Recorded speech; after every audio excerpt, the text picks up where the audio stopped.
Hello Internet, and welcome to my live reaction for Black Butler, chapter 165. When we last left our heroes, Mey-Rin got fitted for her maid outfit, and literally nothing else. She also got glasses and tripped over her heels, and that's about it. So, let's see if anything happens on Black Butler for the final chapter of my college career. Before I graduate college tomorrow, will we actually get some Butler content? So, our picture here. Chapter 165, The Butler Teaching. It's already a bad sign, because it's just Sebastian, Finian, and Mey-Rin at the Phantom Hive Manor, which calls to mind, you know, this whole flashback arc, especially with the lack of Baldroy, implies that we're still back in this stupid fucking flashback. No knowledge, no experience, unusually gifted. And so we open, what might be right after last chapter ended, as Sebastian calls Mey-Rin, and we see that, oh no, it's sometime later, because Mey-Rin's on the floor having dropped a bunch of dishes. Did you break them again? And Sebastian snaps at her, one of these plates costs more than what we pay you in a month. Sorry, this skirt thing stuck around my legs. And what's your elocution? You must get rid of your working class accent as you're now serving an earl. Leaving aside the accent of your homeland, did you take a look at the servant's handbook I gave you the other day? And Mey-Rin turns away. I can't read. And Sebastian just looks at her. Then you'll study reading and writing together with Finny. Come to the servant's lounge after work. Sure thing. What's your elocution? Yes, sir, I will. Yeah, given the chapter title and this first scene, I have no hope for this chapter whatsoever. It's just gonna be her learning to read and somehow still not getting back to the present. Like, I figured back when we started this flashback and we opened it with this scene of CL, you know, taking in Mey-Rin, that would be the end of the flashback. But now we're 5 chapters after that? 3 chapters after the rational endpoint of her joining the family. And now we just keep going for some reason. Anyway, we see, Mey-Rin and Sebastian are in a room, just, like, waiting on, CL, and, God, I can never remember his name. Not Ron Mao. The guy, Ling? Not Ling, that's FMA. Why am I so bad at just his name? Hold on. Fuck. Is it Ling? I don't think it's Ling. Is it, Lao? It's Lao. Thank you, Google. Wow, that's embarrassing. I knew it was, like, similar to Ron Mao, but not Ron Mao. Lao. Duh. You know, maybe if this series had any momentum, I would remember characters' names. Well, never did I imagine that Earl Phantom Hive, known and feared as Order of the British Underworld, was such an adorable gentleman. If I had just gone down a panel, I would have remembered. And that's my line, Lao. And Lao just comments, I'm surprised the scoundrel people... No, this is still CL. I'm surprised the scoundrel people call Rising Dragon of the British Concession turned out to be a mild-mannered man like you.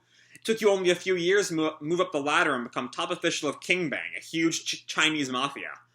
And we don't even get to focus on Mey-Rin's reaction to hearing that he's in King Bang, despite the fact that she was an assassin for them. There may not be many members like me in King Bang. Everyone's so macho. I must be the only one who has a romantic hobby like correspondence. But I became Earl's pen friend thanks to that hobby of mine, and that reassignment went very smoothly as well. I was extremely lucky. And CL, like, chuckles. We were both very fortunate, as I was finally able to hire a new maid. Oh, was he responsible for Mey-Rin being brought on this mission? Was that Lao's doing, and then through some sequence of events was able to you know, make her a maid? Or maybe not, though, because it seemed like Sebastian only noticed that she was firing at the last possible second. So, like, I don't think, didn't the bullet, like, initially go through the tea kettle? I don't think Sebastian would, like, ruin a tea kettle if he didn't have to. And Lao looks back at her. So she's the one. Mey-Rin shudders at at him noticing her. Will you give me another cup of tea? Yes, I will. And she pours the tea, but it, like, overflows, and she kind of freaks out. Lao laughs. In the end, I couldn't be a proper maid. Oh, is this flashback ending? It's like a voiceover, which is a good sign. We see, like, plates broken, her studying with Finney. Every day was another gaffe. She, like, spills the food. Oh, Baldroy's been hired. That's a good thing. But still. The present! Maybe. Or maybe not, because this doesn't quite seem to be where we left her with Jane. But we see her on some kind of assassin sniping mission outside a manor. And she sees a guy in the bush, and she shoots him. It's some assassin come to kill Ciel, or someone come to, like, attack the manor or something. Because she's on the roof of the manor. And Sebastian walks up. I'm impressed by your skills. He calls her. She's on the roof and he's on the ground. A job well done. And Mey-Rin blushes at that. And then we have someone in, like, an attic, it looks like. I don't think this is Mey-Rin. Here there's someone who appreciates me for what I am. So or might be Mey-Rin, because she puts on her maid outfit. So I'll do my best to prove myself worthy, and become a maid of the Phantom Hive family. I'm ready. And so now we're still in the flashback. As Sebastian is telling the servant something. Listen, everyone, do all you can to be courteous to our visitor. Yes, sir. And we see Ciel walks in with someone. Welcome, Mr. Klaus. And with that, we're finally out of the flashback. We're in the bedroom. We're at Jane and Mey-Rin holding each other at gunpoint. And we just jump right on into it without any kind of, acknowledgement that we spent 9 months doing something else. Triple what I'm being paid now. That is an unbelievably good deal, that is. Isn't it? You must sell your skills to the highest bidder. It's true my workplace is different from this one. The cost of tableware and eggs I break are... this is Mey-Rin. The cost of tableware and eggs I break are deducted from my pay without mercy.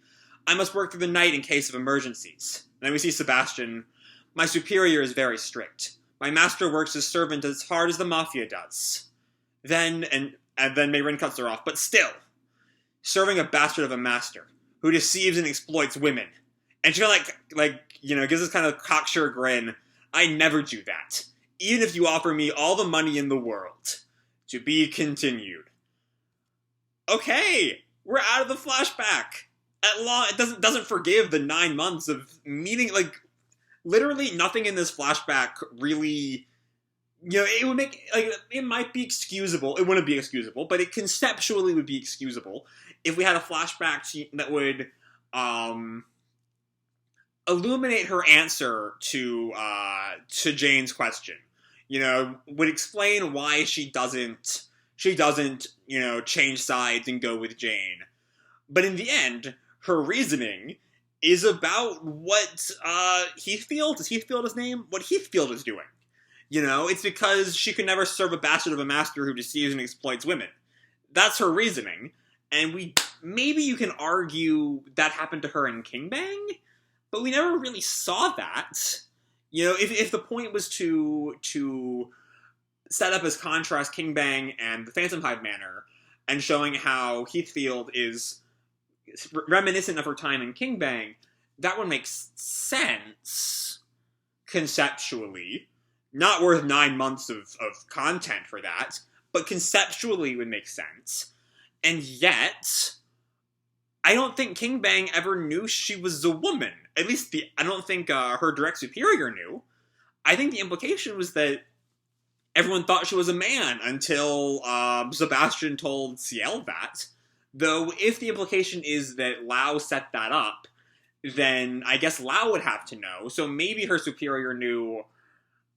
I don't know. It's really vague, and either way, is not worth it. It was not worth 9 chapters. And aren't there still, 4 more locations people are investigating right now? We have to go through this 4 more times? Good lord. But yeah, we are back in the present for now. Hopefully for good.